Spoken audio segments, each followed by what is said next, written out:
pessoal. Acho que começar aí, primeiramente, agradecendo a todo mundo que veio e pedir desculpa, porque eu tive que remarcar a aula, né? Ela tinha que ter acontecido há umas semanas atrás aí, só que eu tive alguns problemas ali, aí eu achei melhor deixar para essa data mesmo, viu? Agradecer aí a compreensão de todos e da coordenação também. Bom, dito isso, eu vou colocar aqui para apresentar, para a gente começar a aula, tá bom? Vamos lá.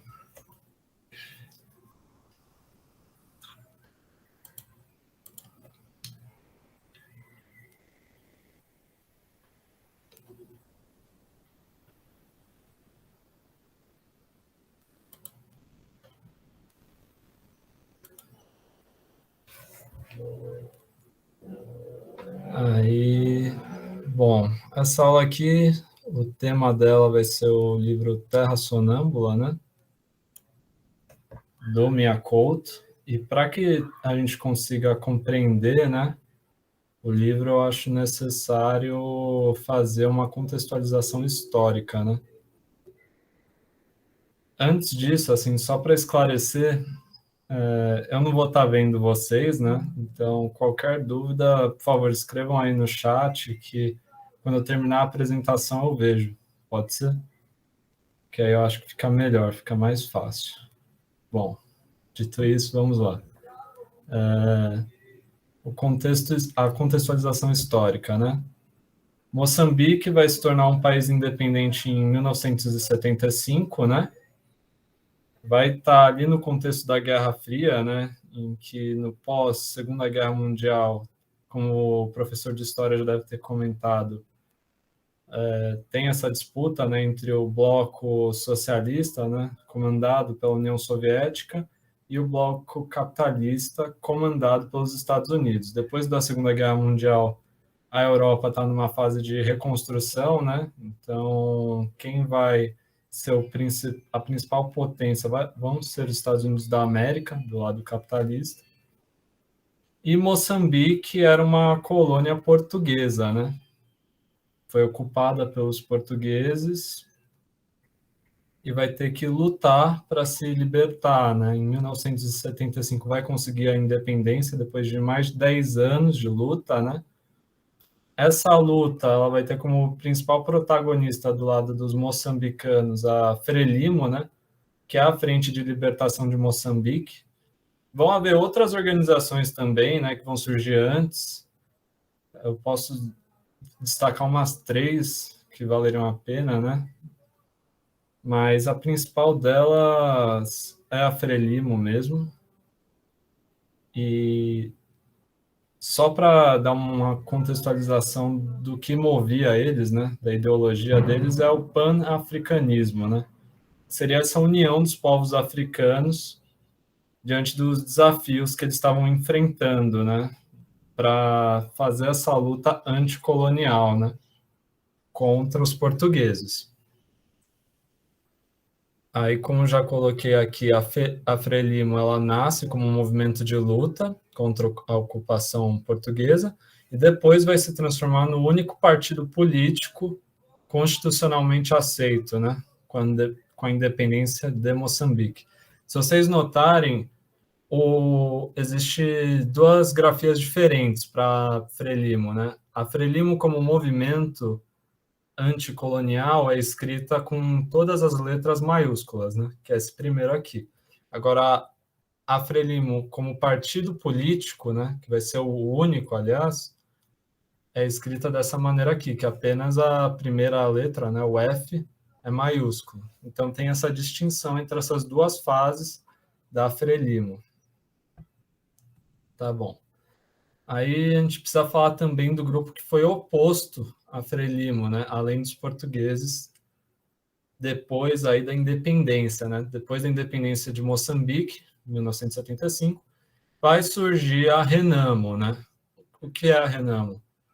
A Renamo, ela foi criada com o apoio da Rodésia. A Rodésia é um dos países vizinhos de Moçambique, através dos serviços secretos da Rodésia, para fazer oposição a Frelimo, né? Porque a Frelimo ela vai apoiar basicamente movimentos anticoloniais e a Frelimo ela vai dar um passo junto para se aproximar ali da União Soviética, né? Ela não nasceu com um propósito socialista, assim, ela nasceu com um propósito apenas anticolonial. Só que com a sua independência e a formação de um partido político, a Frelimo decide se aproximar da União Soviética, o que vai desagradar os países vizinhos, como a Rodésia e a África do Sul, né? Aí a Renamo vai surgir e como que era a composição da Renamo, né? Era um grupo composto, como eu coloquei aqui, por militares moçambicanos que participavam das forças especiais do exército português e também por colonos portugueses que fugiram, né, de Moçambique e foram para a Rodésia, né? Aí era um grupo anticomunista, oposto política e ideologicamente a Frelimo, né? E vai surgir ali, então, uma guerra civil que vai continuar, né? Depois da Guerra de Independência, vai continuar uma guerra civil com a Renamo ativa contra a Frelimo e que só vai se dar como encerrada mesmo em 1992, com a assinatura do Acordo Geral de Paz, né? Que vai ocorrer em Roma, com o presidente da República, que era o Joaquim Chissano, e o presidente da Renamo mesmo. Beleza. Agora falando, só para mostrar, na verdade, né, o mapa de Moçambique, né, como você pode ver aqui na imagem à esquerda, Moçambique, ela está do lado da ilha de Madagascar, né, tem os países vizinhos aqui, né, Tanzânia, Malawi, Zâmbia, Zimbábue, África do Sul aqui, né, e no mapa à direita vocês vão poder ver que Moçambique, o mar, né, que dá para Moçambique é o Oceano Índico, né? Ao contrário aqui do Brasil, né? Aqui está o Pacífico, aqui está o Índico. E aqui, se vocês forem observar, é a Índia, né? Também. E como no próprio texto vai surgir um personagem indiano que é o Surendravala, né? E a cultura indiana vai exercer certa influência em Moçambique. Por isso que Miyakoto coloca aquele personagem lá, propositadamente, para mostrar justamente o cunho racista que existe na sociedade moçambicana, né? Aí comentando um pouquinho sobre Miyakoto, né? Ele nasceu em Beira, né, uma província de Sofala, Moçambique, né, em 1955. Ele é formado em biologia, mas trabalhou como jornalista e ele tem uma herança aí já literária, né? Visto que seu pai era um poeta, né? E o Miyakoto ele também vai ter livros de poesia, né? Então ele nunca vai largar esse universo da poesia. E se vocês forem perceber, na própria Terra Sonâmbula tem passagens também líricas muito interessantes, né? Construções. Ele era engajado politicamente também, né? Tanto é que ele fez parte da Frelimo, aquele movimento que eu acabei de falar. Enfim, só para dar uma contextualizada aí no autor mesmo. Aí o livro, né, Terra Sonâmbula, foi o primeiro romance dele, foi publicado em 1992, ou seja, o livro dele, né, o Terra Sonâmbula, ele é publicado no mesmo ano do Acordo de Paz lá em Roma. Então, o Miyakoto ele está produzindo a obra dele no mesmo contexto em que está se encerrando essa longa guerra civil em Moçambique, o que vai explicar muito do próprio enredo, né? Porque o enredo de Terra Sonâmbula é permeado pela guerra. Aí, o que o romance fala, né? Ele vai falar sobre essa construção de identidade, né? Principalmente por parte do Muedinga, em meio a esse contexto de colonialismo português e guerra civil, né? Sim. Ah, sim. Aqui eu coloquei também da questão do mundo dos sonhos, né? Que em diversas passagens do livro vão ocorrer cenas fantasiosas, cenas fantásticas mesmo, de personagens que no meio dos seus sonhos aparecem espíritos, né? Por exemplo, amaldiçoando eles, enfim, tem uma série de passagens assim que mostram essa questão do contato com o mundo dos sonhos. O próprio livro, né, tem no seu título, Sonâmbula, uma referência aos sonhos. E os personagens, eles estão sempre entre a certeza e a dúvida, confusos, né, com a situação de abandono do país, porque o país está devastado pela guerra, né? E aí a gente vai ver no livro todas as consequências negativas que os personagens sofrem por causa da guerra civil. O Miyakoto, ele vai usar desse romance também para questionar, né, essa suposta dependência política e cultural que os povos africanos estariam sujeitos, né, em relação aos povos europeus. Ele vai usar a língua portuguesa, curiosamente, que é a língua do colonizador, né? Então ocorre esse paradoxo. Aí, falando um pouquinho de identidade e valores linguísticos, né, eu peguei uma especialista, que é a Inocência Mata, aqui, para trazer para vocês, que ela vai falar justamente sobre a diversidade linguística, né, que existe nos países africanos de língua oficial portuguesa. E para ficar mais fácil de entender, eu acho que é só a gente pensar na nossa língua mesmo, né, no português que a gente usa no Brasil, o português brasileiro. E como que ele é diferente, né, do português de Portugal, né?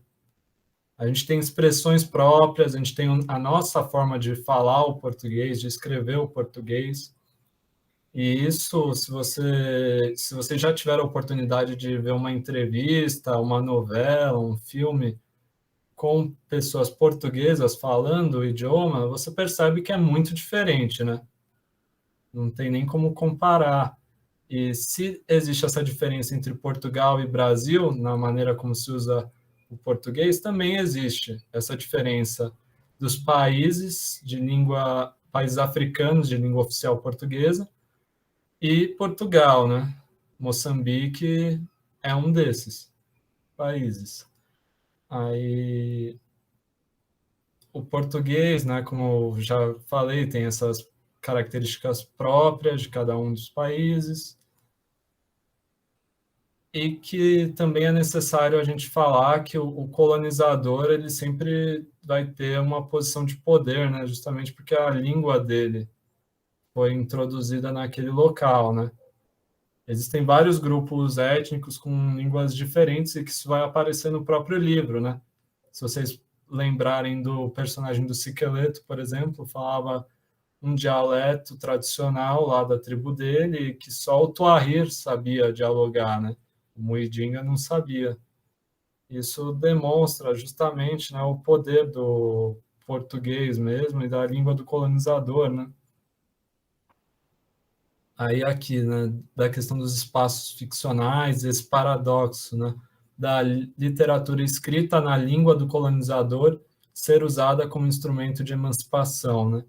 É justamente isso que o Miyakoto faz. Ele pega e ele vai usar o português, a língua portuguesa, mas ele vai usar a língua portuguesa para trazer também as tradições moçambicanas, né?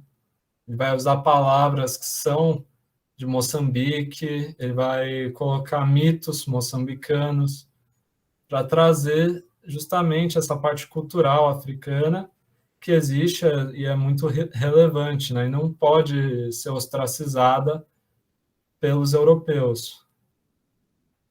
Aí passando aqui, ele vai utilizar o romance, né, que é um gênero europeu, para fazer uma expressão africana, ou seja, usar esses neologismos, os provérbios e os mitos africanos. E tem essa construção de neologismos justamente para enriquecer o texto e mostrar a diversidade linguística.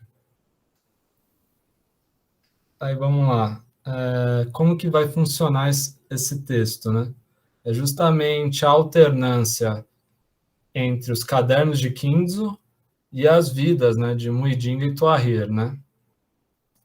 Em relação a Muidinga e Tuahir, sempre vai ser uma narração em terceira pessoa, falando ali da vida deles e de como eles estão tentando sobreviver, né, em meio a essa guerra civil que está ocorrendo. Já os cadernos de Kinzo é uma narração em primeira pessoa mesmo, né, como se o próprio Kinzo estivesse contando a sua história. Então, tem esses dois eixos narrativos que vão ficar se alternando ao longo dos capítulos do livro, né? Aí eu fiz um resumo aqui do livro para ficar mais fácil para vocês, e depois, quando eu mandar o slide, acho que é bem resumido, viu? Com certeza vale a pena ler o livro, porque aqui eu só peguei alguns trechos que eu achei mais importantes. Mas acho que pelo menos esse resumo já ajuda, né? Que é justamente isso, de uma criança, que é o Muidinga, e um velho, que é o Tuahir, estão caminhando ali por uma estrada devastada, e eles veem um ônibus queimado, né? Eles se aproximam do ônibus e veem corpos carbonizados, com exceção de um. E é justamente esse corpo que não está carbonizado que vai ter comida e uma série de cadernos, né? O Tuahir vai ficar interessado na comida por uma questão de sobrevivência mesmo. Tanto é que ele sugere que se queimem os cadernos. Agora, o Muidinga, ele não vai querer queimar os cadernos e, ao contrário, vai passar a lê-los, assim. Aí, esses cadernos são os cadernos de Kinzo, né? Aí é introduzida a história de Kinzo, que ele morava em um vilarejo, em Moçambique, e ele era o filho de Taimo, né, um pescador, e irmão de Junito. Aqui eu só coloquei esses dois personagens da família dele, porque são os que acabam recebendo mais destaque ao longo do livro, né? Mas é importante também ressaltar que ele tinha uma mãe, ele tinha outros irmãos também, mas o Taimo e o Junito são os personagens que eu poderia dizer que tem mais destaque, assim, da família do Kinzo, né? Aí o Kinzo, ele vai falar sobre como a guerra civil foi avançando e como que isso repercutiu na sua própria família, né? O Taimo vai passar a beber mais, ele vai ter certos sonhos ali fantásticos, e em um desses sonhos acaba apontando para ele que o Junito, um dos filhos dele, deveria ficar escondido entre as galinhas, e o Junito, ele vai sofrer uma espécie de metamorfose, né? Ele vai se tornar uma galinha mesmo. E o... Tá, isso daí é sobre a família dele. Depois o Taimo, ele vai acabar morrendo, e o Junito, uma hora ele desaparece mesmo. Ele sofre essa transformação e depois ele desaparece, e o Kinzo não revê mais. Aí o Kinzo, ele tinha esse amigo, agora falando um pouco fora da família dele, né? Falando um pouco da aldeia ali, do vilarejo e dos amigos dele. Ele só tinha um, no caso, que era o Surendravala, que é um indiano, comerciante, e que ele vai sofrer uma série de preconceitos ao longo do enredo por conta da sua nacionalidade. Aí o Miyakouta está trazendo justamente essa questão do racismo, né? Em Moçambique, e é importante ressaltar, né, a questão de como que a Índia tem um contato cultural, né, com Moçambique e acabou influenciando Moçambique. Então, acho que é por isso que há a introdução desse personagem à obra. Aí, em determinada passagem, o comércio do Surendra ele é assaltado, e um guerreiro Naparama, né? O que são os Naparamas? Eles eram guerreiros que lutavam contra a guerra e as injustiças sociais, assim, basicamente. Ele intervém e o assalto termina, tipo, o cara foge e tal, e o Kinzo, ele vai olhar aquela cena ali, vai olhar com admiração para aquele guerreiro, e o sonho dele passa a ser se tornar um Naparama, sabe? O pai dele morre e tal, a mãe dele acaba passando por um processo de loucura mesmo, e aí ele fica numa situação difícil e quer sair do vilarejo e tentar ser um Naparama. Esse se torna um objetivo dele. Então ele procura os sábios, né, os mais velhos do vilarejo, justamente para falar sobre esse sonho dele, se ele poderia ou não seguir esse caminho. E os velhos vão aconselhar ele a realmente buscar esse sonho de se tornar um Naparama, mas que ele deveria fazer essa viagem primeiro pela água, depois pela terra, e que ele deveria pegar o seu barco e batizar ele de Taimo, né, em homenagem ao pai dele, que tinha acabado de falecer, para evitar maus presságios, o que ele efetivamente vai fazer. Ele vai pegar o barco e vai batizar de Taimo.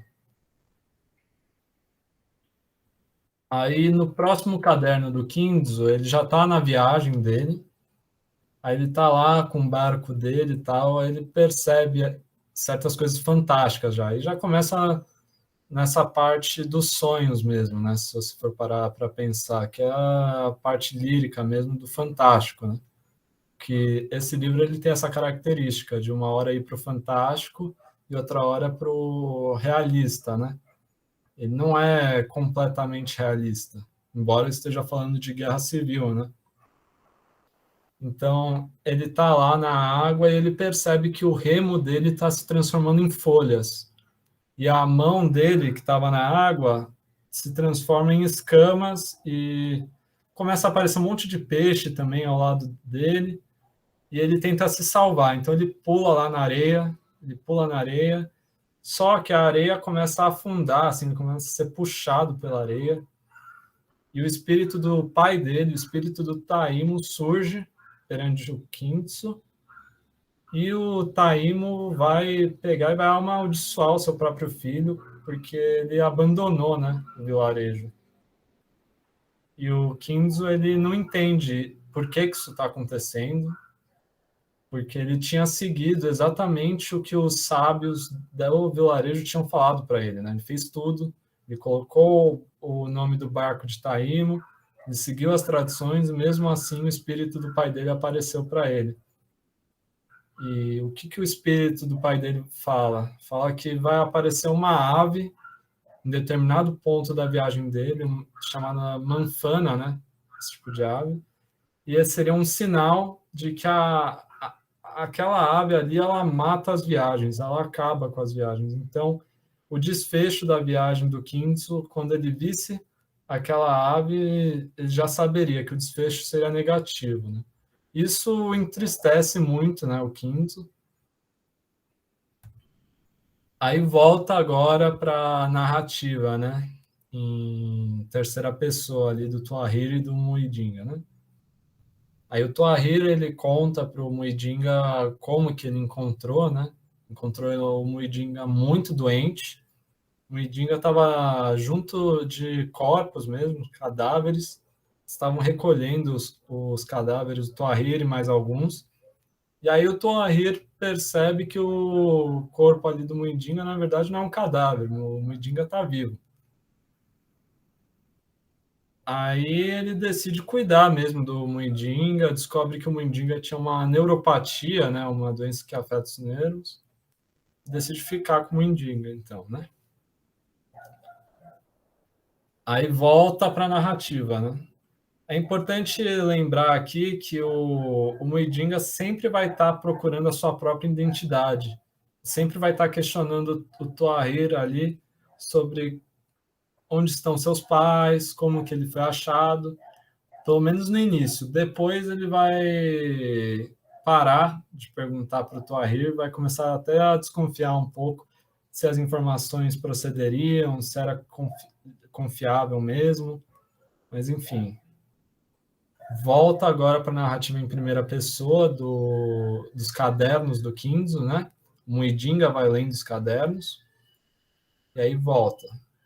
Aí o Kinzo já tinha navegado ali, tinha andado por terra, e ele chega à Baía de Matemate, né? Ele é recebido por Asani. O Asani ele é o secretário do administrador de Matemate, né? O Asani ele conta para o Kinzo que um navio que estava ali perto do litoral tinha naufragado. Esse navio carregava uma série de suprimentos que eram assim super necessários para o pessoal de Matemate, porque vocês, o próprio texto fala, né?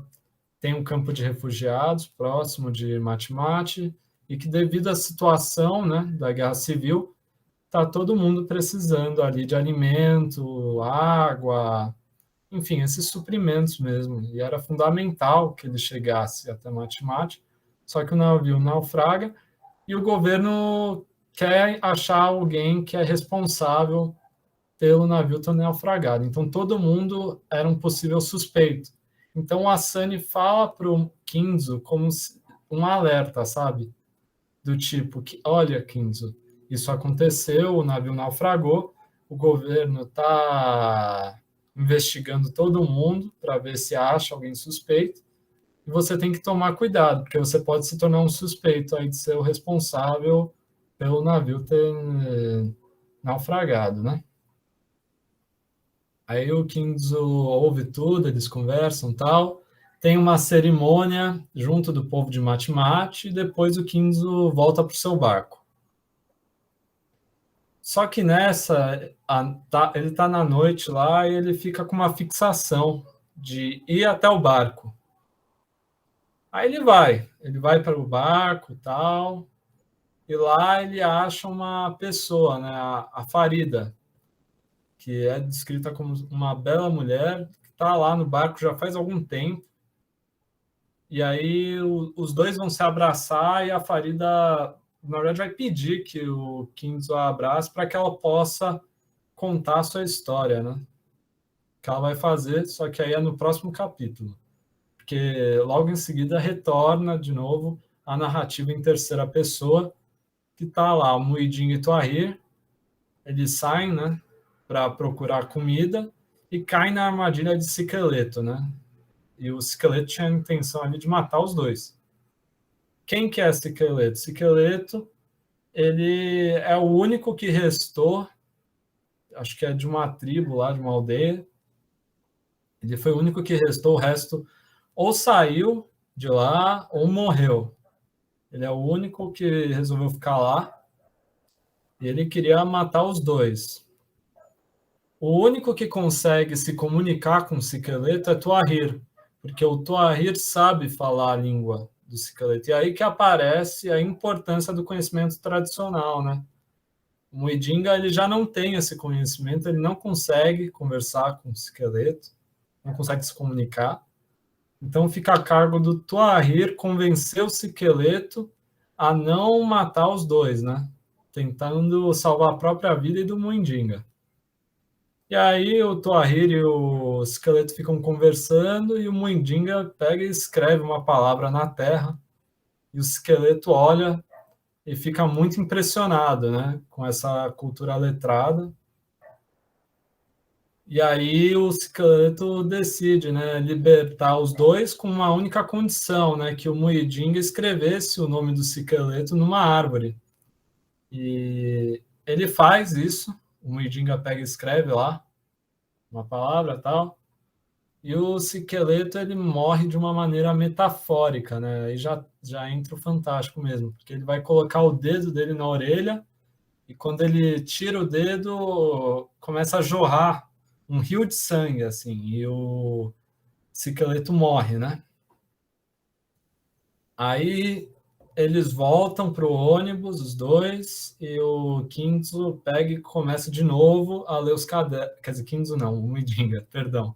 O Muidinga e o Tuahir voltam para o ônibus, queimado, e aí o Muidinga pega os cadernos de Kinzo e começa a ler novamente, né? Aí a Farida começa a contar a sua história, né? Ela tinha nascido numa tribo, nasceu gêmeas ali, né? Ela tinha uma irmã gêmea, e a tribo expulsou tanto a Farida quanto a mãe dela, justamente porque nasceu gêmeas. E nascer gêmeas era algo que trazia má sorte, segundo as crenças daquela tribo. E aí passou alguns anos, a Farida cresceu um pouco, tal, e ela foi adotada por um casal de portugueses, né, que vão ser a Virgínia e o Romão Pinto. A Virgínia vai cuidar da Farida, vai ser como uma figura materna mesmo, só que depois a Virgínia vai passar por um processo de enlouquecimento mesmo. E o Romão Pinto, ele sempre vai ter uma má índole, isso fica claro desde o início, ele tem má índole. E depois que a Farida já tinha saído, inclusive, ali da casa dos portugueses, Ela tinha saído e quando ela decide voltar, só para ver a Virgínia, ela não estava lá na casa, só estava o Romão Pinto. E o Romão Pinto, ele pega e estupra a Farida e ela engravida. E aí ela vai ter um filho que vai ser chamado Gaspar, né? Aí a Farida, ela, num primeiro momento, ela vai olhar esse filho com desgosto, né, por ser fruto de um estupro, e vai deixar o Gaspar, né, numa missão da Igreja Católica. Aí os dois acabam se separando, né? Só que mais para frente ela sente uma vontade de reencontrar o Gaspar, né? Só que ela não consegue. Então ela acaba perdendo mesmo a vontade de viver e por isso ela mesma se considera uma fantasma. Aí o Kinzo ouve toda aquela história e assim ele sente empatia, né, pela Farida e se propõe a achar o Gaspar mesmo e trazer ele de volta para Farida. E só depois, né, que ele ia retomar a missão dele de se tornar um guerreiro na Parama, né? Aí acaba esse caderno aí retorna para a narrativa em terceira pessoa, falar um pouco da história do Muidinga e do Tuahir, né? O Muidinga e o Tuahir, eles saem do ônibus, estão andando, aí eles encontram o Nhamataka, né? Quem é o Nhamataka? O Nhamataka, ele é um amigo do Tuahir e que ele resolveu efetivamente fazer um rio por, tipo, cavando mesmo, ele estava cavando o solo para fazer um rio, que os seus pais tinham se apaixonado em um rio e ele acreditava que com aquele rio ia parar a guerra e aqueles que continuassem querendo guerrear iam ser levados pelo rio, entendeu? Até o mar, iam ser levados até o mar. Aí o Muidinga ouve tudo aquilo, acha meio estranho, só que o Tuahir vê muito sentido naquilo de Nhamataka e decide ajudar o amigo dele. Então fica Muidinga e Tuahir ajudando, né? O Nhamataka, se unem a ele e começam a cavar o buraco lá, né? Ajudando. E começa uma tempestade assim forte das bravas, vai fazer com que aquele buraco transborde de água e vai criar literalmente um rio ali, indo em direção ao mar, né?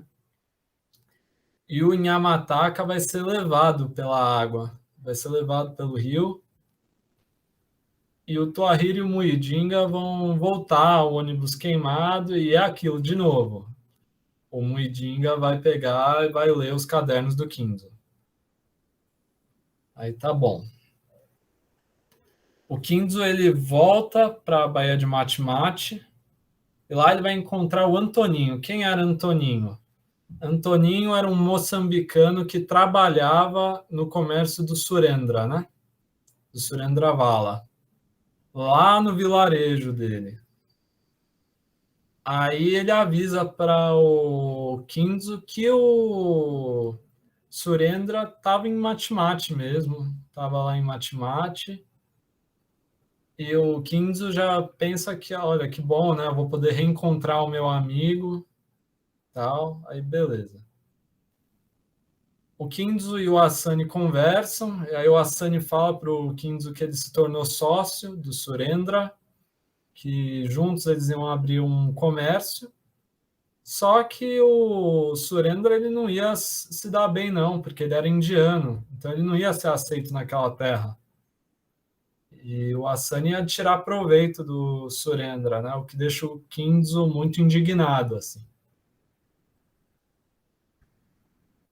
Aí no dia que vai inaugurar o comércio do Asani e do Surendra, o Surendra ele vai sofrer um ataque xenofóbico, né? Ele vai ser atacado justamente por esse racismo, por ele ser indiano. E isso daí vai deixar o Kinzo assim devastado, né? O Kinzo, ele vai então partir na jornada dele para encontrar o Gaspar, né?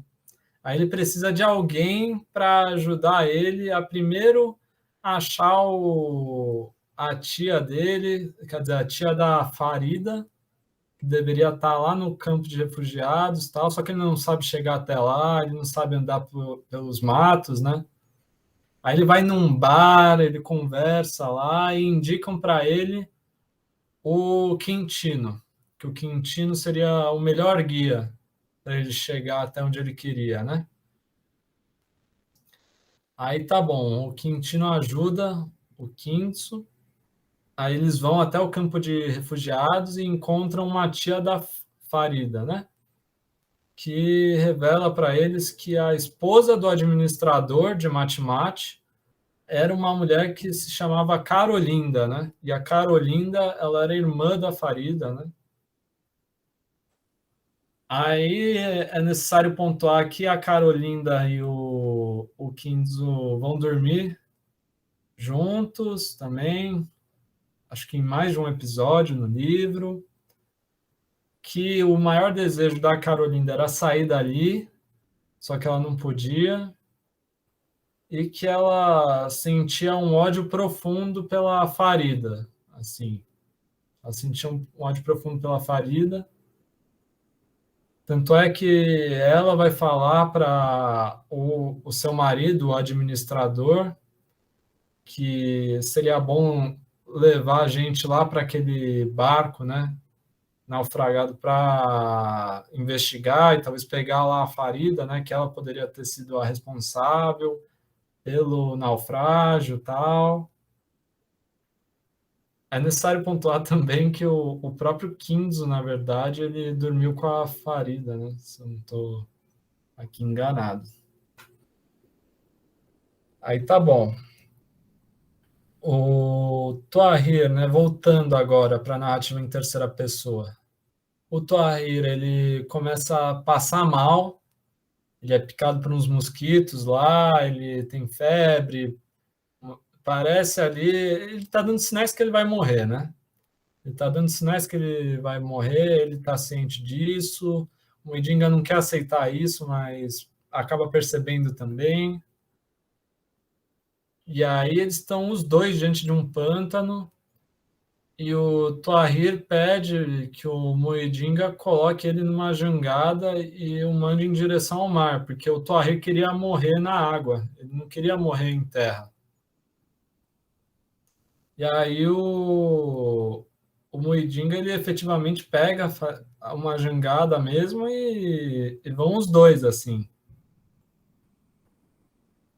Aí tá bom, pelo pântano, né? Aí volta para a história do Kinzo, né? Que ele estava descansando, né? Encostado numa árvore. Aí a árvore ela pega e se transforma em um monstro. E o espírito do pai dele, né? O espírito do Taimo, aparece e pede para que o Kinzo olhe para cima. Aí a manfana aparece, né?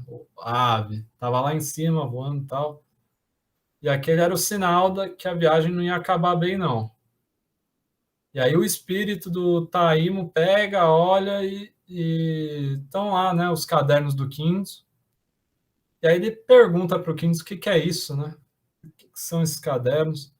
E o Kinzo explica para o espírito do pai dele, né? Que ele vem escrevendo toda a jornada dele naqueles cadernos, ele está tentando entender tudo o que aconteceu, e aí o Taimo vê esses cadernos como algo positivo, né? E fala para o Kinzo que ele esperava que alguém encontrasse os cadernos. Aí o Tuahir e o Muidinga chegam até o mar, né? De jangada e tal. O Muidinga, ele encontra um barco na praia, estava escrito lá Taimo, né? No barco que ele encontra. Aí eles até falam, putz, será que esse daqui é o barco do Kinzo, né? Eles ficam se perguntando e tal. Aí o Tuahir sobe no barco e é entregue ao mar, né? O Tuahir é levado pelo mar, aceitando a morte, assim. E aí vai para o último caderno do Kinzo, né, já acabando o livro. O Kinzo, ele estava à procura, né, do Gaspar, e aí ele vê um ônibus queimado, e quando ele está andando ali, se aproximando do ônibus, ele leva um tiro. E aí, nos últimos momentos dele, ele está já bem frustrado, né, porque ele não conseguiu nem achar o Gaspar, ele não conseguiu levar o Gaspar até a Farida, ele não pegou e se tornou o guerreiro na Parama, que era também outro sonho dele. E aí ele percebe que um garoto está se aproximando dele e que começa a mexer nos seus cadernos, né? Aí ele olha bem e percebe que aquele garoto ali deveria ser o Gaspar, né? E aí a gente tem essa conexão Gaspar-Muidinga, né? Porque quem pega os cadernos de Kinzo é, na verdade, Muidinga, no início do livro, né? Então existe essa sugestão de que Muidinga, na verdade, seria Gaspar. Aí é mais ou menos esse o enredo. Agora partindo para uma análise mesmo, né? Existe uma ligação do homem com a terra, né? Que já no início do enredo a gente vê que tá lá Tuahir e Muidinga andando pela estrada, a estrada toda destruída pela guerra, os personagens lutando para sobreviver. Eles acham esse machibombo, né? Que é como é a palavra moçambicana lá, né? Que é tipo o ônibus queimado. E eles pegam, entram lá e descobrem os cadernos do Kinzo, o único que não estava queimado entre todos os corpos.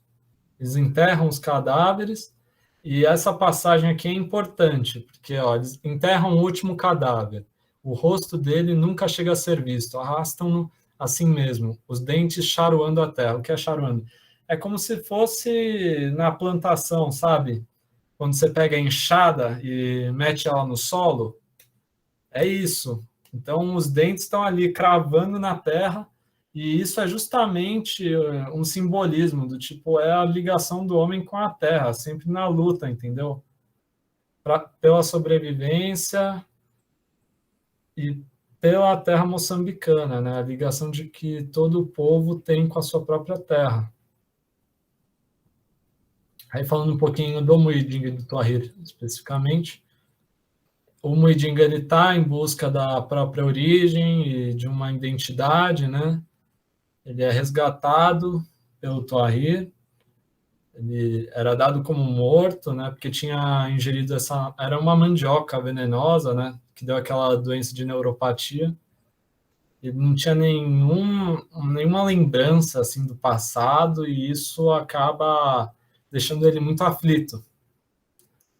E o que vai acontecer é que o Tuahir encontrou o Muidinga, como já tinha dito, no meio de cadáver de crianças, assim, estava lá o Muidinga, percebe que ele está vivo e ajuda a recomeçar, né? Então tem uma certa reeducação, né?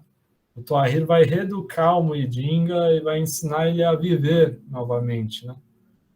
Aí essa passagem aqui representa justamente isso, né? O velho teve que lhe ensinar todos os inícios, andar, falar e pensar.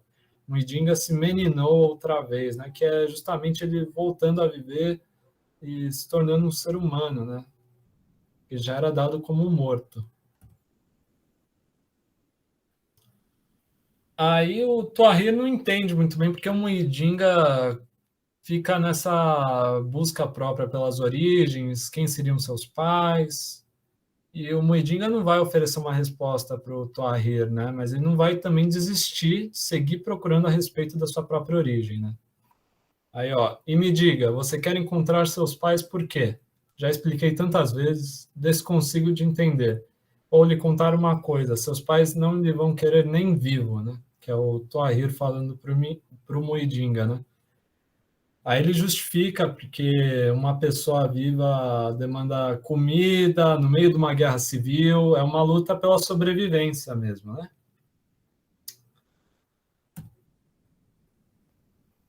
Aí o Tuahir não vai responder muito assim as inquietações do Muidinga, né? Ó, o miúdo desiste de mais perguntas. Por que razão o velho teima e não lhe revelar nenhum passado. Seria verdadeira aquela ignorância dele? Aí o Muidinga começa realmente a duvidar da credibilidade que as informações, né, o que o Tuahir falava, se seria ou não verdade mesmo. E ele percebe que essa busca por uma identidade seria um caminho individual, sabe? Seria uma trajetória que o próprio Muidinga teria que fazer sozinho. Era como se já soubesse, tudo aquilo não constituísse novidade nenhuma. Ou quem sabe não acreditasse na verdade da revelação, né? Aí as leituras do caderno e a questão do velho e o novo, né? O Muidinga ele vai ler à noite os cadernos do Kinzo para o Tuahir, e as leituras do caderno vão permitir que ele tome uma identidade emprestada, né? O Muidinga ele vai olhar para o Kinzo e vai começar a querer, às vezes, até brincar de ser como Kinzo, e aquilo ali vai ajudar ele no processo de autoconhecimento de uma tal forma que ele vai ter, em um certo trecho do livro, aparece até relapsos de memória mesmo. Ele começa a relembrar coisas, né? Relembra que ele consegue ler, escrever, enfim. Aí aqui, ó, inversão de papéis. Na tradição é comum que os mais velhos tenham a sabedoria, né? Ou seja, na tradição africana, o que seria comum é que o Tuahir ele ia transmitir seus próprios conhecimentos para o Kinzo, né? Que é o mais novo. Só que no romance tem uma inversão disso, né? Porque o Tuahir ele não sabe ler e escrever. E o Muidinga percebe que ele consegue sim ler, e ele vai passar a ler diariamente para o Tuahir, né? O Muidinga vai fazer isso, né? Mas a gente precisa destacar também que o Miyakoto ele não está falando que a cultura letrada é mais importante, é maior, é mais relevante do que a cultura tradicional, né? Muito pelo contrário. Porque, por exemplo, a tradição da oralidade, ela segue ocorrendo nas leituras do Muidinga, né? O Muidinga segue contando histórias, né, para o Tuahir. Essa tradição da oralidade, ela não se perde. Aí a inversão de papéis também vai ocorrer na hora que o Kinzo vai consultar os sábios antes de partir na aventura para se tornar um Naparama, que o Kinzo vai olhar para aqueles idosos e vai achar que eles estão todos desorientados, assim, estão perdidos, e compara eles com um bando de criança mesmo, criança desorientada. Ó, palavraram muita coisa sobre o estado de saúde do falecido, mas eu já não lhes prestava atenção. Aquele grupo de idosos, de repente, me pareceu estar perdido também. Já não eram sábios, mas crianças desorientadas, né? Aqui a visão do Kinzo sobre aqueles idosos lá, aqueles sábios da, da região que ele vivia, né? Aí qual que é a mensagem que o romance tenta trazer? Que existe sim uma importância do novo e do velho, né? Os dois andam de mãos dadas, basicamente, né? Um precisa do outro. E o Tuahir vai representar essa tradição, né? Esse conhecimento do velho. O Muidinga vai representar o novo, né? Essa inteligência e esperteza do novo. E exemplo de situações disso é quando o Muidinga e o Tuahir são capturados pelo Sekeleto, e quem vai conseguir falar, quem vai conseguir se comunicar com o Sekeleto vai ser o Tuahir, porque ele que sabe o dialeto, ele que sabe das tradições. Aí aqui também, na história do Kinzo, ela é conhecida por meio desses 11 relatos, né? E a leitura faz com que o Muidinga descubra, né, que sabe ler, ele retoma esses fragmentos da memória, processo de autoconhecimento, isso daí que eu já falei ali com vocês, né? Aí essa questão, né, que o Kinzo ele também está, né, agora falando especificamente dele, também está procurando uma nova identidade, né, porque a Guerra Civil devastou, né, a família dele, devastou o vilarejo que ele vivia. O próprio Surendravala vai ter que sair, né? Ele tinha um comércio lá e ele decide sair, justamente pela questão da guerra. Aí aqui, ó, depois os tiroteios foram chegando mais perto e o sangue foi enchendo nossos medos. A guerra é uma cobra que usa os nossos próprios dentes para nos morder. Seu veneno circulava agora em todos os fios da nossa alma. De dia já não saíamos, de noite não sonhávamos. O sonho é o olho da vida. Nós estávamos cegos. Aos poucos eu sentia a nossa família quebrar-se como um pote lançado no chão. Ali onde eu sempre tinha encontrado o meu refúgio, já não restava nada, né? Que é justamente o Kinzo descrevendo como que a guerra afetou ele e a família dele, né? Aí a relação entre Kinzo e Surendra, né? O Kinzo, ele vai se identificar e vai criar uma simpatia pelo Surendravala, que é o amigo indiano dele, né? Que tem uma loja ali no vilarejo. Né? Aí essa passagem aqui, ó, somos de igual raça, Kinzo, somos índicos, é o que o Surendravala fala para o Kinzo. Porque o Surendra, ele considera o Kinzo como um igual, independente de um ser indiano e o outro ser moçambicano, entendeu? Para ele, os dois seriam índicos, simples assim. Aí, os dois têm essa adoração pelo mar, né? Porque de lá existiriam os seus ancestrais em comum, né? E tem essa reflexão que, tipo, o mar é o limite que separa e une povos e continentes, a importância do mar, né? Que vai aparecer várias vezes durante o livro. Aí o Surendra fala que é nesse estado sem fronteiras definidas que os homens não têm raça, né? Aí um diálogo aqui entre os dois, né? Que pátria, Kinzo? Eu não tenho lugar nenhum. Ter pátria é assim, como você está a fazer agora, saber que vale a pena chorar.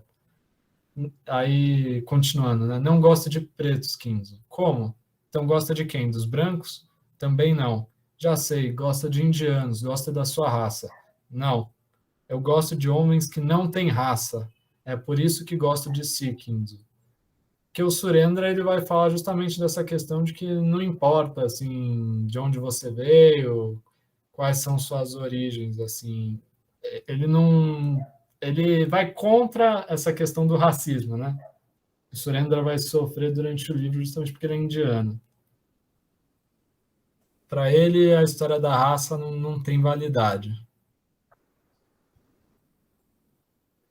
Ó, Surendra, ele mesmo fala, né? Ele é um homem sem pátria e por isso ele se identificou com o Kinzo, né?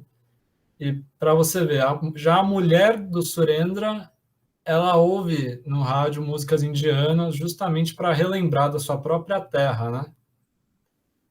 Conclusão, o Miyakoto ele está falando para a gente que é o seguinte, cada um tem a sua relação com a questão da pátria e da terra. Isso daí é individual e pessoal, entendeu? Cada personagem no livro vai ter a sua própria relação por de onde veio, entende? Não é algo geral. Essa é uma das mensagens que está sendo transmitida no livro. Aí as personagens do livro, elas sempre estão na eminência de deixar para trás suas vidas, seus pertences e laços afetivos, justamente porque elas estão no meio de uma guerra civil, né? Quando o Kinzo ele perde o Surendra, né? Porque o que acontece é o seguinte, a guerra civil vai se aproximando do vilarejo e o Surendra vê que não dá mais para ficar lá, não dá mais. Então o Surendra decide sair com a mulher dele daquele vilarejo lá. Isso vai chatear o Kinzo, né? Porque o Surendra era o único amigo dele. Aí o Surendra, quer dizer, aí o Kinzo reflete, né? A única saída era sozinhar-me por minha conta, antes que me empurrassem para esse fogo que lá fora já consumia tudo, né? Ou seja, a guerra, né? E é nessa aflição que o Kinzo decide partir da aldeia e se juntar aos Naparamas, né? Os guerreiros mágicos que lutavam na guerra civil pelo país, né? Tá em relação ao Muidinga e o Junito, né? Dá para traçar um paralelo entre esses dois personagens pelo seguinte, né? Ali, quando o Muidinga está lendo os cadernos do Kinzo, ele passa a se identificar com o Junito. Isso é curioso porque o Junito virou uma galinha, né? O Junito literalmente virou uma galinha, ele passa por esse processo de metamorfose devido às ordens do pai dele, do Taimo, e o que que acontece, né? O Muidinga ele é similar ao Junito no sentido de que inicialmente ele não tinha uma identidade, né? Ele desconhece seu próprio passado e ele foi construindo aos poucos no seu autoconhecimento. Ou seja, enquanto o Junito meio que passou por essa autodescoberta se tornando uma galinha, o Muidinga ele pega e ele passa pelo processo de autoconhecimento durante todo o livro. E esse é um paralelo que dá para ter entre os dois, né? Só que a gente precisa colocar aqui no entanto, né, que o Junito ele vai perder totalmente as características humanas e a sua própria identidade humana, né? Vai se tornar uma galinha. É isso. Aí aqui falando um pouquinho do Taimo, né? Que é o pai do Kinzo e do Junito, né? O Taimo ele vai representar o vínculo com a terra africana, né? E o Kinzo, quando ele decide sair do vilarejo, ele está rompendo com o seu pai, né? Para partir na sua jornada. Só que ao mesmo tempo ele se espelha no seu pai, né? Ele se espelha nos ensinamentos do pai. Ele se espelha nos ensinamentos do Taimo, né? O Taimo ele tinha esses sonhos premonitórios e fantásticos, né? E acaba morrendo depois que Moçambique se torna independente, né? Como eu já falei, Moçambique passou por uma guerra de independência ali com a Frelimo, tal, contra os portugueses, e concretizou a independência em 1975, né? O Kinso, ele tem sonhos que se misturam à realidade, a gente vê várias vezes isso acontecendo durante a narrativa, né? Um exemplo é quando ele está lá, ele começa a viajar pela água e a mão dele passa a ter escamas, o remo vira folhas, a areia puxa ele para baixo, tudo isso é o fantástico, né? E o que, que são os sonhos? Né? Os sonhos são a esperança, né? O desejo de mudar, o que combina muito com a narrativa, porque a gente está falando de um país em guerra civil, né? Então, os personagens procuram ter esperança, eles querem ter mudanças, né? Querem melhorar. Aí, um trecho aqui, né? Se dizia daquela terra que era sonâmbula, porque enquanto os homens dormiam, a terra se movia espaços afora. Quando despertavam, os habitantes olhavam o novo rosto da paisagem e sabiam que, naquela noite, eles tinham sido visitados pela fantasia do sonho. Crença dos habitantes de Machmate. O que faz andar a estrada é o sonho. Enquanto a gente sonhar, a estrada permanecerá viva. É para isso que servem os caminhos, para nos fazerem parentes do futuro. É o Toahir que fala, né? E é o Toahir falando da importância justamente do sonho, que vai ser um dos temas centrais da trama, né? Aí uma outra passagem, né? Quando eu tensionava responder, de falar da minha guerra, da minha entrega, quer dizer, da minha entrega aos guerreiros blindados, já meu pai me dava as costas. Mesmo depois de morto, chegado em mim só em sonho, ele me ignorava. Chamei por ele e, voz erguida, me expliquei. Eu estava a ser guiado por minha vontade, essa vontade fora ele que me ensinara, né? Tá aí os ensinamentos do Taimo para o Kinzo, né? E o Kinzo vai seguir, embora haja esse rompimento, né? Ao fim do cabo, eu estava cumprindo suas silenciosas ordens. Ou seja, o Taimo aparece para o Kinzo em sonho, amaldiçoando-o mesmo, né? tem essa questão, como já falei, né, do Kinzo ter rompido com o Taimo. Aí o Taimo vai amaldiçoar o Kinzo, né, porque o filho deixou a aldeia. E, ó, o velho Taimo se explicou: eu não podia alcançar nada do sonhado enquanto a sombra dele me pesasse. A mesma coisa se passava com a nossa terra, em divórcio com os antepassados. Eu e a terra sofríamos de igual castigo. Falando da Farida, né? Kinzo encontra a Farida no barco lá, estava abandonado no meio do oceano. Ela conta a sua própria história, fala da questão dela ter sido obrigada, né, mesmo a abandonar sua própria aldeia, porque ela nasceu gêmea, e ter ido viver com o casal de portugueses mais tarde, né, a Virgínia e o Romão Pinto. Ela criou esse laço de amor com a Virgínia, né, foi como uma figura materna para ela, e pede para o Kinzo, né, encontrar o filho dela, o Gaspar, né, que foi fruto aí de um estupro, né, que foi cometido pelo Romão Pinto. A Farida deixou o Gaspar na igreja e anos mais tarde tentou se reaproximar dele, só que ele fugiu. E o Kinzo vai acabar fracassando nessa tentativa de achar o Gaspar. E o Kinzo ele vai falhar, vai ter uma dupla falha, na verdade. Né? Ele não vai conseguir nem se tornar um guerreiro na Parama, nem encontrar o Gaspar, né? Aí ele está planejando até voltar para sua própria aldeia, ele reflete sobre isso, né? E no último caderno ele descreve um sonho que teve, né? Aí deita na terra, cai nos cadernos, aí segue pela estrada.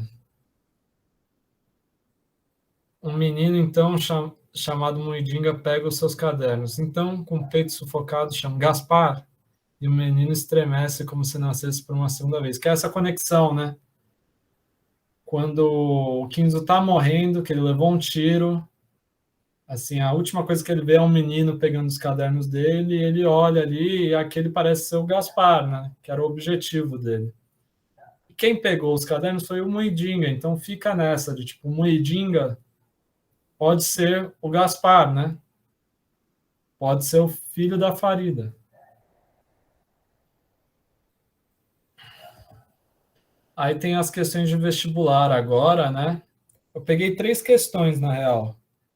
Eu peguei uma da UFO, uma da Unicamp, né? Essas duas são objetivas, né? Eu peguei uma dissertativa também da Unicamp. Aí eu não sei o que vocês preferem, ó. Deixa eu até sair daqui. Eu não sei o que vocês preferem. Não sei se vocês preferem fazer isso agora. Eu já deixei no gabarito as respostas. Ou se vocês preferem já tirar as dúvidas.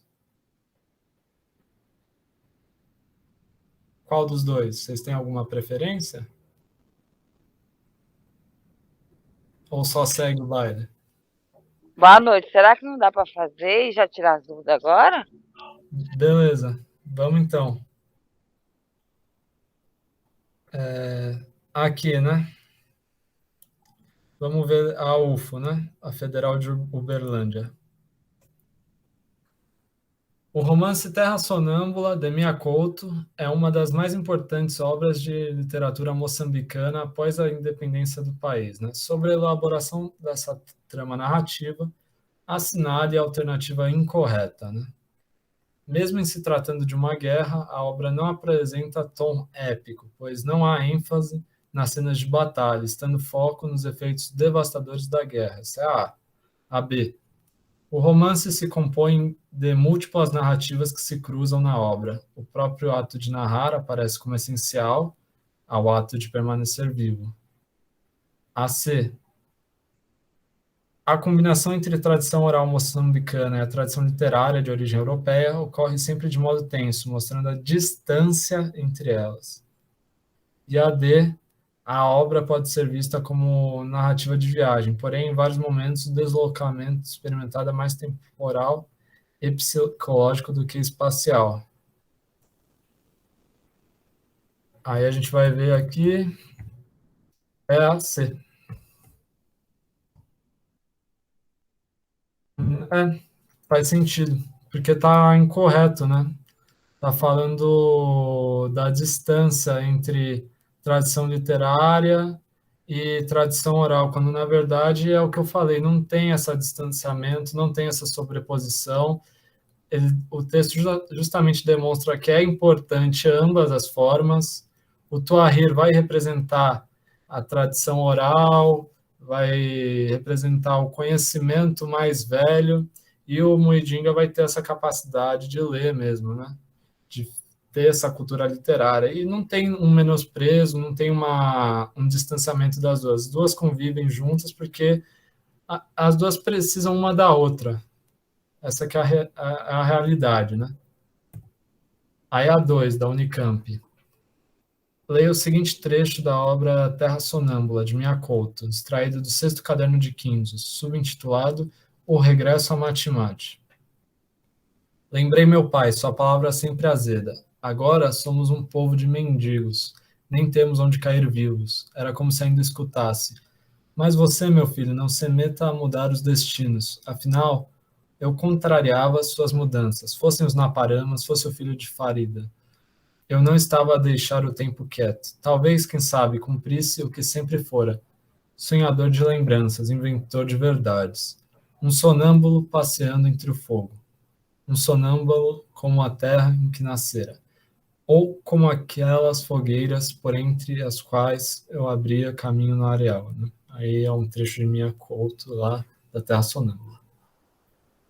Na passagem citada, a personagem Kintsu recorda os ensinamentos de seu pai, diante do estado desolador em que se encontrava sua terra, assolada pela guerra, e reflete sobre a coerência de suas ações em relação a tais ensinamentos. Levando em consideração o contexto da narrativa do romance de Mia Couto, é correto afirmar que a demanda realizada por Kintsu é relatada em seus cadernos funciona como uma forma de fuga para a personagem Muidinga, que se aliena da realidade da guerra pela leitura dos cadernos, indicando de modo inequívoco a função social da literatura. B. A narrativa contida nos cadernos de Kinzo, lida por Muidinga e Tuahir, representa o universo onírico e se contrapõe à realidade objetiva das duas personagens, razão pela qual ambas as narrativas aparecem no livro de modo intercalado, sem necessariamente haver uma intersecção entre elas. C. Segundo a personagem Kinzo, a sua terra, sonâmbula como ele, seria um lugar da sobreposição entre sonho e realidade, tal como ocorre na narrativa que registra em seus cadernos, em que é impossível o estabelecimento de uma delimitação entre o onírico e o real. D. O sonho, sugerido pelo termo sonâmbulo, contrapõe-se à realidade da guerra sugerida pela palavra fogo. Terra sonâmbula seria, pois, um lugar em que os limites entre realidade e o sonho aparecem bem delimitados e no qual as personagens estão condenadas definitivamente à miséria da guerra. Vamos botar, né? 2 é correto. Se a gente quer a correta é a C. Por quê? Porque, na real, como eu já falei aqui ao longo dessa explicação, como eu já falei aqui diante dessa explicação, desculpa, me interromperam aqui. Sempre vai ter essa mistura entre sonho e realidade, né, em diversas passagens do livro, né? O Kinzo, ele acaba durante a sua viagem tendo várias passagens que vai usar não só do sonho, mas também como uma tradição moçambicana, cultural, né? Como quando seu pai aparece diante dele, mesmo morto, né? O espírito do seu pai, como quando ele está lá no rio no início da viagem e a mão dele se torna escamas, como quando ele está indo para o barco naufragado, e essa parte eu nem falei, mas quando ele está indo para o barco naufragado, aparece um duende, tipo, cai um duende do céu, assim, do barco dele, e vai explorar o barco junto com ele. Enfim, então não existe bem essa delimitação, né, entre onírico e real. O livro traz sempre uma mistura dos dois. Aí vamos para 4, né, que já é da Unicamp a segunda fase, ou seja, é uma dissertativa. Leia abaixo 2 excertos da Terra Sonâmbula de Miyakouta. Muidinga não ganha convencimento. Olha a planície, tudo parece desmaiado. Naquele território tão despido de brilho, ter razão é algo que já não dá vontade. Sabe, miúdo, o que vamos fazer? Você me vai ler mais desses escritos. Mas ler agora, com esse escuro, acendes o fogo lá fora. Mas com a chuva, a lenha toda se molhou, então vamos acender o fogo dentro do machimbombo. Juntamos coisas de arder lá mesmo. Podemos, tio, não há problema? Problema é deixar este escuro entrar na cabeça da gente. Não podemos dançar nem rir. Então vamos para dentro desses cadernos. Lá podemos cantar, divertir. Aí, primeira pergunta. No primeiro excerto, descreve-se a relação da personagem com o espaço narrativo. Considerando o conjunto do romance, caracterize a identidade narrativa de Muidinga em relação a esse espaço. Explique por que o território era despido de brilho, né? Primeiro excerto é esse daqui, do Muidinga não ganha convencimento, olha a planície, tudo parece desmaiado. Aí, naquele território despido de brilho, ter razão já não dá vontade. Ó, essa era a resposta que a Unicamp colocou como sendo a ideal, né? Eu tirei do gabarito deles mesmo. Muidinga, personagem que faz parte de um dos eixos da narrativa, contado em terceira pessoa, está em busca de sua identidade pessoal. Após ter sido acometido por uma enfermidade, né? Que é aquela doença que eu falei, que comeu uma mandioca estragada lá, um veneno e tal, e aí ele teve uma neuropatia, né? O percurso da personagem no espaço narrativo do romance remete à situação histórica de Moçambique, destruída pela guerra e igualmente às voltas com problemas da identidade social e cultural, devendo recuperar seu passado na perspectiva da construção de um futuro. A causa de o território ser despido de brilho seria justamente a situação de violência e pobreza decorrentes da guerra civil. Isso se manifesta, por exemplo, no local Machimbombo, onde se enrola parte desse eixo narrativo. Bom, é a resposta assim ideal deles, né? Basicamente isso. Agora a B. No segundo excerto, o diálogo das duas personagens principais do romance aborda a questão da leitura e sua função para a situação existencial dos protagonistas. Explique o que seriam os escritos e os cadernos mencionados e por que neles os protagonistas poderiam cantar e divertir. Essa, na minha opinião, né, já parece um pouco mais tranquila. Os cadernos mencionados no segundo trecho são encontrados por Muidinga próximos ao cadáver de Kinzo e contêm o relato de sua vida. Trata-se do segundo eixo narrativo do romance, que aborda os anos de guerra civil e questões da tradição cultural moçambicana. A descoberta dos cadernos de Kinzo e a sua leitura pelo protagonista sugerem o poder da ficção em reconfigurar, por meio da imaginação, as identidades vulneráveis das personagens em trânsito por um país devastado pela guerra, propiciando a evasão da realidade imediata e uma breve celebração da vida. Bom, aí tem as referências bibliográficas que eu ainda nem coloquei, eu só coloquei essa. Depois vou colocar todinhas, para deixar certo. E é isso, assim, gente. É isso que eu preparei. Agora, vamos ver as dúvidas, né? Eu ainda não vi o que vocês mandaram no chat. Deixa eu ver aqui.